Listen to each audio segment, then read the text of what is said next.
Before I tell you what happened in that valley, I need you to understand something. Something the army will never officially confirm. Something that was buried in a classified file for 11 months before anyone even whispered about it in the right rooms. Because the story I am about to tell you did not happen, not officially, not on paper, not according to the records. But it happened, and 3 men who are alive today can prove it. 37 soldiers went into that valley. 3 came out, and only one of them was still on her feet. Her, not him, not them, her. And when General Harris, 31 years in uniform, Silver Star, 3 combat tours, knelt in that ash and looked around at what was left of his Rangers, he asked the only question he had left. He was not asking for a report. He was not asking for a count. He was asking because he needed to know if anyone was still out there, still breathing, still holding. And he asked it barely above a whisper because some questions are too heavy to say out loud at full volume. "Any Rangers still standing?" Nobody answered. The 2 surviving men were unconscious. The radio was dead. The valley smelled like burning metal and something else. Something copper and organic that soldiers learned to recognize and never forget. And then, from somewhere deep inside the smoke, came a sound. Boots on gravel, slow and steady, not hurried, not panicked. The footsteps of someone who had already made her decision long before the shooting started and was simply finishing what she had started. Stay with me, because what I am about to tell you is not just a story about a battle. This is a story about what happens when the most capable soldier in the room is the one nobody was supposed to see. Forward Operating Base Kestrel sat 14 kilometers from the Pakistani border, carved into the side of a mountain that did not appear on any unclassified map. 112 soldiers, 24 vehicles, a medical bay that was really just a reinforced tent with 3 cots and a generator that cut out every time the temperature dropped below freezing. The base had been operational for 8 months. In those 8 months, it had been mortared 6 times, probed twice, and had lost 4 soldiers to IED strikes on the road that was supposed to be the supply line. It was not a safe place. Nobody pretended it was. But even in a place like that, even in that forgotten corner of a forgotten war, there were hierarchies. There were rules. There were things you said out loud and things you never said at all. One of the things you never said out loud was the name Sergeant Maya Cole. Not because she was not there. She was there. She had been there for 4 months, running missions, qualifying on weapons, reading maps, doing the work that needed doing. But officially, on paper, in the logs, in the records, she did not exist in the way that mattered. Her unit designation read Cultural Support Team, Attachment 7, which was the army-careful, bureaucratic way of saying she was there. She was doing things they needed done, and they would prefer not to discuss the specifics. Maya Cole was 28 years old. She had grown up outside of Amarillo, Texas, on a cattle farm that stretched across 400 acres of flat, unforgiving land where the wind never stopped and the work never waited for good weather. Her father was a Korean War-era veteran who never talked about Korea. Her mother was a schoolteacher who read military history for pleasure and made sure her children understood that the world was larger and harder than their county roads suggested. Maya had 5 brothers, all older, all loud, all absolutely certain that she could not keep up with them. She spent 20 years proving every single one of them wrong. She enlisted at 18. Basic training at Fort Jackson, where she finished at the top of her class in land navigation. She could read a topographic map the way other people read a menu, quickly and without doubt. Advanced individual training, then airborne school, then the Cultural Support Team program, which had been created because special operations units working in Afghanistan needed a way to interact with local women who, by cultural law, could not be approached by male soldiers. So the army trained women for it, trained them hard, ran them through the same physical standards as Rangers and Special Forces operators, put them through the same weapons qualifications, the same land navigation evaluations, the same scenarios, and then listed them as support. Officially, they were never in combat. Officially, nothing that happened in the field counted the way it would have counted for anyone else wearing the same uniform. Maya had deployed twice before Kestrel. Once to Kandahar, where she had assisted in 14 separate night operations and had twice returned fire when her patrol was ambushed. Once to Mosul, where she had helped extract a female interpreter from a compound while the building was actively taking RPG fire from 3 directions. She had never been officially credited for either. She had stopped expecting credit a long time before any of that. At Fob Kestrel, she ran every morning before 0500 alone, before anyone else was awake. She qualified expert on every weapon system the unit carried. She sat most evenings on an ammo crate outside her assigned tent, cleaning her rifle with the focused, unhurried attention of someone who understood that the condition of that weapon was the difference between living and not living. The other soldiers interacted with her in the careful, sideways manner of people who are not sure how to categorize someone who does not fit their existing categories. Some respected her quietly, some ignored her deliberately. A few early on had tested her the way soldiers test people they are not certain about. They stopped testing her after the 3rd week. Sergeant First Class Donovan, the unit senior NCO, 2 Ranger Battalion deployments, the kind of man who measured other soldiers against a standard built over 15 years of hard experience, watched her qualify on the M240 machine gun one afternoon and did not say anything for a long time afterward. Then he turned to his platoon sergeant and said quietly that whatever she was listed as on the paperwork was wrong. The platoon sergeant did not respond, but the next morning, without a word, he moved Maya Colcott from the far end of the support tent to the section closest to the operations center. In the Army, that is how respect sometimes gets communicated, not through words, but through small adjustments that say everything. Operation Black Kestrel was briefed on a Tuesday. The intelligence was described as solid, a weapons cache hidden in a series of tunnels beneath a compound on the valley floor, anti-aircraft missiles, enough to threaten aviation operations across 3 provinces. The mission was straightforward: locate the cache, document it, destroy it. In and out before dawn. Simple, the way missions always sound simple in briefing rooms with fluorescent lights and PowerPoint slides, and the comfortable distance of planning rather than execution. Maya listened from the back of the room. She was not on the mission roster, but Lieutenant Reyes, a junior intelligence officer who understood exactly what Maya could do, had flagged that the compound likely housed women who had been pressed into guarding the outer perimeter, women that male rangers could not legally or tactically approach without complications.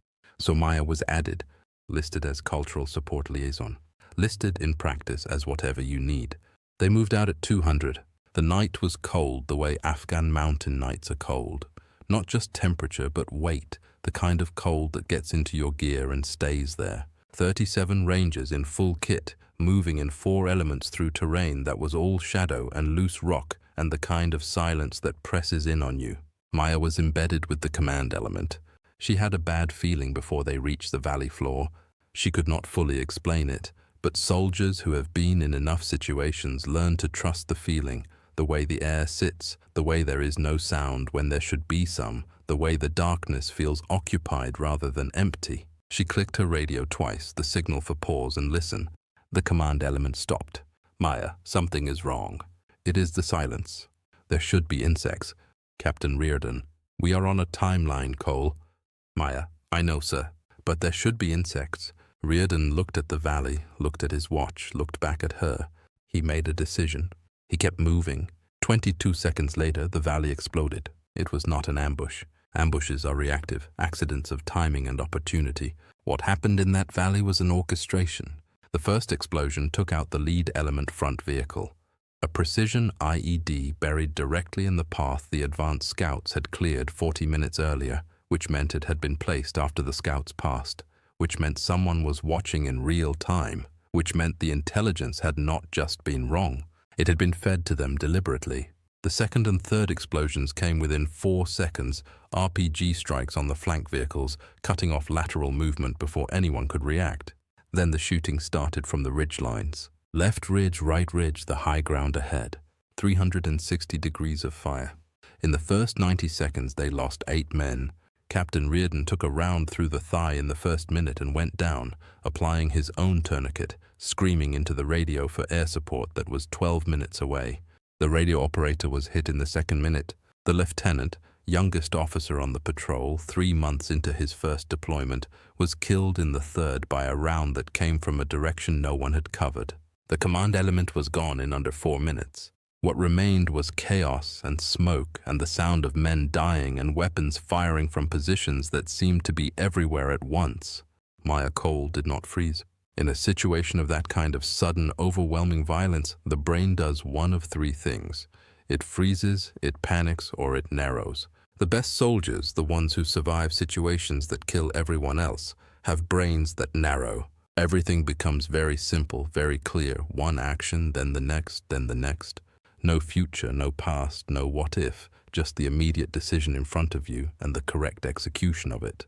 Maya's brain narrowed. She grabbed Corporal Dawson, shot through the shoulder, losing consciousness, and dragged 64 kilograms of dead weight behind the burning remnants of the second vehicle. She moved him in 11 seconds. Then she went back into the fire. Private First Class Marcus Garrett was face down in the open, not moving. He was 19 years old, and it was his first deployment. And 3 days earlier, he had shown Maya a photograph of his 4-year-old daughter, Emma, holding a stuffed rabbit and squinting against the sun. Maya ran 12 meters of open ground under active fire, grabbed Garrett's plate carrier, and pulled him behind cover. He was breathing barely. She pressed her hand against the wound in his side, and she did not let go. Maya, Garrett, look at me. You look at me right now. Garrett, can't. Maya, yes you can. You have a daughter. What is her name? Tell me her name. Garrett, Emma. Maya, Emma. Good. You are going home to Emma. Keep your eyes open. She held that wound with one hand and shot with the other for 4 minutes. In the next 20 minutes, while the Ranger element collapsed inward from 37 to 12 to 7 to 3, Maya Cole neutralized 6 enemy combatants who had descended from the ridgeline to finish off the wounded. She used the burning vehicles as cover to reposition the surviving conscious Rangers into a tighter defensive perimeter. She field-dressed 4 separate wounds on 3 different soldiers using her own medical pouch and, when that ran out, torn strips of her own uniform.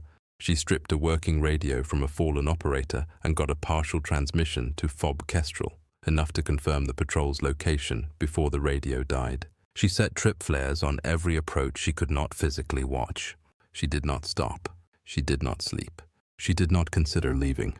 At 03:10 hours, 63 minutes after the first explosion, the gunfire stopped. Not because they had won, because the enemy had pulled back. Intelligence analysis would later determine that the enemy commander had assumed no survivors and had withdrawn to avoid the air support he knew would arrive at dawn.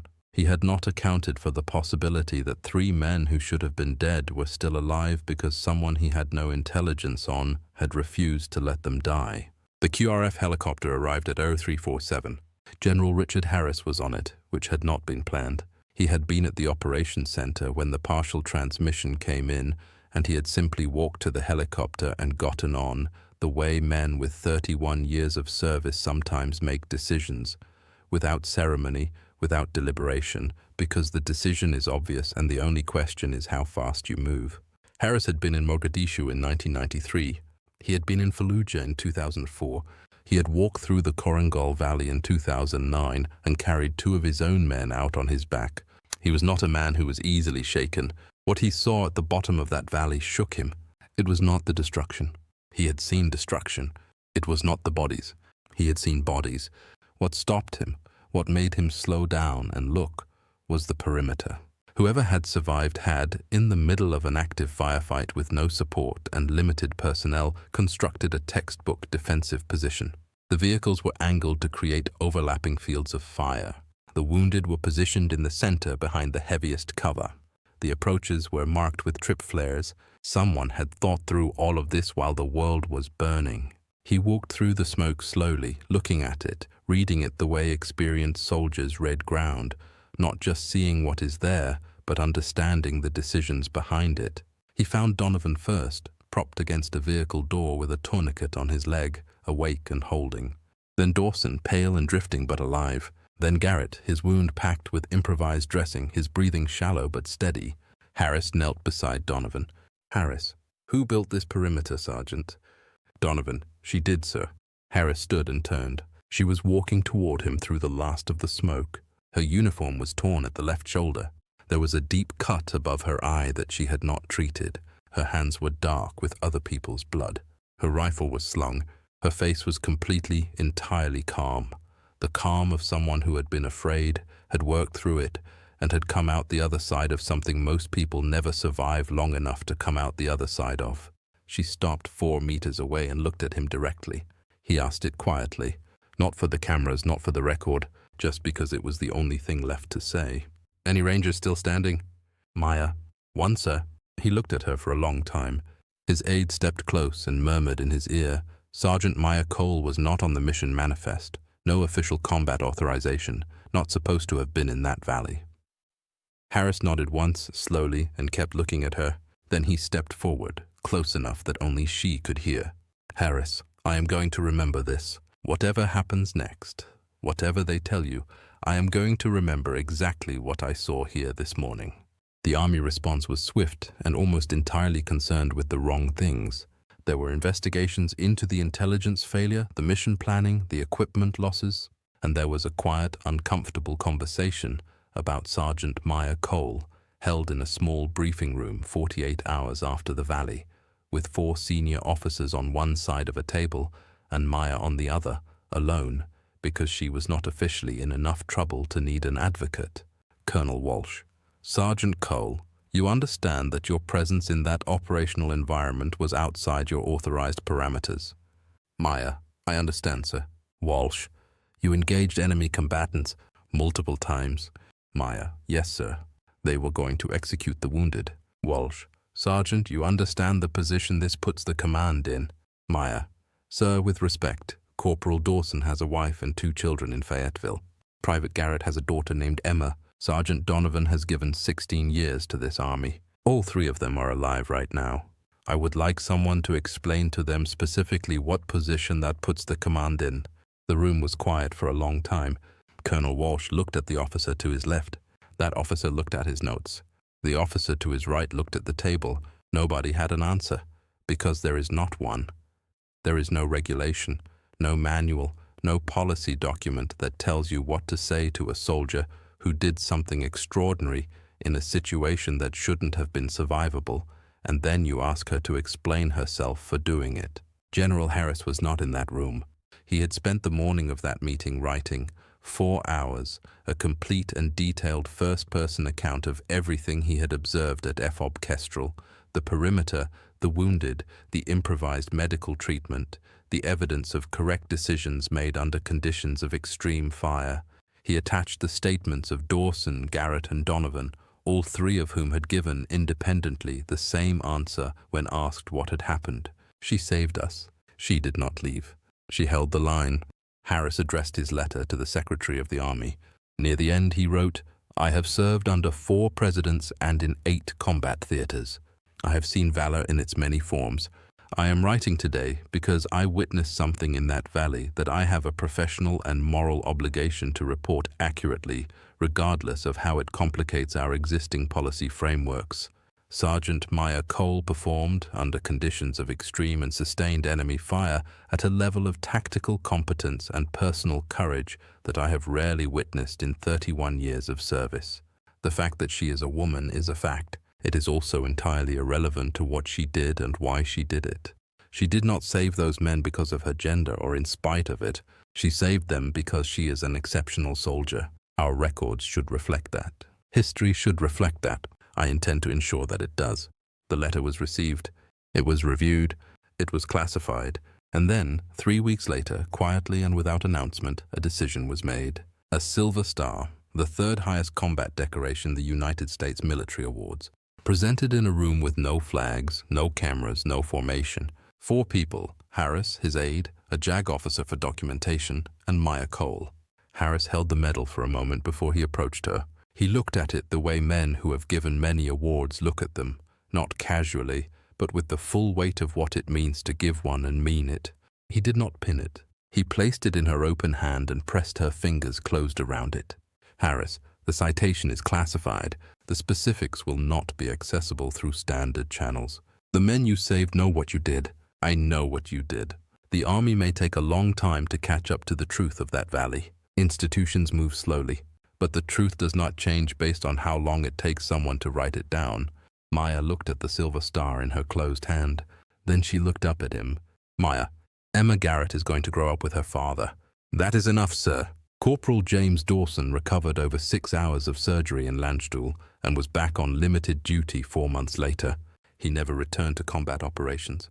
He became a ranger instructor at Fort Benning, and in his office he keeps one personal item, a photograph taken from a helicopter of the defensive perimeter Maya built in the dark, in the smoke, in the middle of everything. He shows it to his students sometimes. He does not explain it. He just asks them what they see, and when they describe the setup correctly because it is correct, he tells them it was built under fire by one person with whatever was available. He never says the name. He does not have to. Marcus Garrett went home to Fayetteville, North Carolina, and to Emma, who was 4 years old and did not fully understand where her father had been. She understood that he was home. Years later, when a journalist tracked him down as part of a long investigation into the Cultural Support Team program, he agreed to speak. He said he thought about that night all the time. He said he remembered the smoke and the cold and thinking it was over. And then he remembered a hand grabbing his plate carrier, a strong grip, no hesitation, no asking, just moving him behind cover. He said he still thought about that grip. He said that was the hand of someone who had decided a long time ago that she would not let people die if she could stop it. Sergeant Maya Cole was quietly reassigned to a new unit, a new country, a new mission. Same category on the paperwork, Cultural Support Liaison. Same reality on the ground, the most capable soldier in the room, listed as something else. She deployed again 6 months after Kestrel, and again after that. She was never officially in combat. She was never not in combat. And years later, when policies shifted and the Army formally opened Ranger and Special Forces assessment to women, and the landscape of what was officially possible slowly, grudgingly changed. It changed in part because of soldiers like her, because of the ground that had already been walked, the decisions that had already been made in the dark by people whose names were in classified files. When Harris retired, a journalist found the partially declassified footnote referencing a Silver Star awarded to a member of Cultural Support Team Attachment 7, citation classified, and spent 18 months following the thread. She reached out to Dawson and Garrett and Harris. All three agreed to speak. All three said versions of the same thing. Harris said he had given 32 Valor Awards in his career, and that he had never been more certain any one of them was warranted than he was that morning in that valley. She was, he said, in a class of her own. The journalist asked him if he thought Maya Cole had ever gotten the recognition she deserved. He was quiet for a moment. He looked out at the garden he tended in retirement, the one he maintained with the same methodical care he had once given to tactical planning. Harris, the men she saved know. I know. The soldiers she served alongside know. And she knows. Sometimes the people who need to know already do. There are soldiers whose names we know, whose faces are on monuments, whose citations hang in museum hallways and are read aloud at ceremonies and taught to new generations of recruits as examples of what courage looks like. And then there are soldiers like Maya Cole, whose records say Cultural Support Liaison, whose combat is officially not combat, whose valor is classified, whose Silver Star lives somewhere unframed and unannounced, but whose hands, bloodied, steady, completely unwilling to let go, held 3 men to the living side of a line that should have had no living side. There is a kind of courage that needs an audience, that needs the cameras and the ceremony and the acknowledgement of other people's recognition to feel real. And then there is the other kind, the kind that moves in the dark, that acts when no one is watching, that holds the line not because anyone will know, but because the line needs to be held, that carries the wounded not because of what it will mean later, but because they are wounded and they need to be carried right now. That is the kind Maya Cole had.